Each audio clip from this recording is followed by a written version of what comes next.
Hi friends, നമ്മളെ മുതലക്കുഞ്ഞിൻ്റെ വെള്ളമൊക്കെ ആകെ കലങ്ങിയിട്ട് പച്ച കളറായിട്ടുണ്ട് കേട്ടോ. അപ്പോൾ നമ്മൾ ഫുഡൊക്കെ ഇട്ട് കൊടുക്കുമ്പോൾ ആൾക്ക് കാണില്ല, അവിടെ വേസ്റ്റ് ആയിട്ട് കിടക്കണം. അപ്പോൾ നമ്മളും വിചാരിച്ചൊന്ന് വെള്ളം ഒന്ന് ക്ലീൻ ചെയ്താലോ എന്ന്. അങ്ങനെ നമ്മൾ വെള്ളമൊക്കെ ഇങ്ങനെ കുറച്ച് ക്ലീൻ ചെയ്തിട്ട് ആൾ അടിയിലെത്തിയിട്ടുണ്ട് കേട്ടോ. അതിൻ്റെ ഇടയ്ക്കൊക്കെ ചാടണമൊക്കെ ഉണ്ട് കേട്ടോ.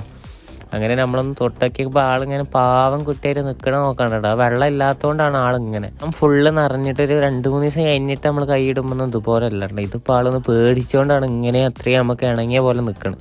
എന്നാലും വലിയ ടെററൊന്നുമല്ല, നമ്മളിപ്പോൾ ഇടയ്ക്ക് ഇങ്ങനെ കൈയിട്ട് കളിക്കലൊക്കെ ഉണ്ട്. അതും വെച്ചിട്ട് ആരും അറിയാത്ത അലിഗേറ്ററിൻ്റെ ഒന്നും കൈയിട്ടിട്ടൊന്നും വെറുതെ ടെസ്റ്റ് ചെയ്യാൻ നോക്കണ്ട. അങ്ങനെ നമ്മൾ വെള്ളമൊക്കെ മാറ്റി ആളെ അങ്ങനെ സെറ്റായി വരുന്നുണ്ട്. അതിൻ്റെ ഇടയ്ക്ക് ആൾ ചാടാനൊക്കെ നോക്കിയിരുന്നു കേട്ടോ. അങ്ങനെ വെള്ളം നമ്മൾ ഫുള്ളായിട്ട് വെള്ളം മാറ്റിയിട്ടില്ല, പിന്നെ അതിനൊരു ഡിസ്റ്റർബൻസ് ആവേണ്ട വെച്ചിട്ട് നമ്മൾ കുറച്ച് വെള്ളം അതിൽ വെച്ചിട്ട് മാറ്റിയിട്ടുള്ളൂ. അങ്ങനെ വെള്ളം മാറ്റിയിട്ട് പരിപാടിയൊക്കെ കഴിഞ്ഞിട്ട് ഇനിയിപ്പോൾ 2 ദിവസത്തിന് ആൾ ഫുഡൊന്നും എടുക്കില്ല കേട്ടോ, പേടിച്ചുകൊണ്ട്. അപ്പോൾ അങ്ങനെ അടുത്ത വീഡിയോയിൽ കാണാം. അപ്പോൾ ഓക്കെ, ബൈ.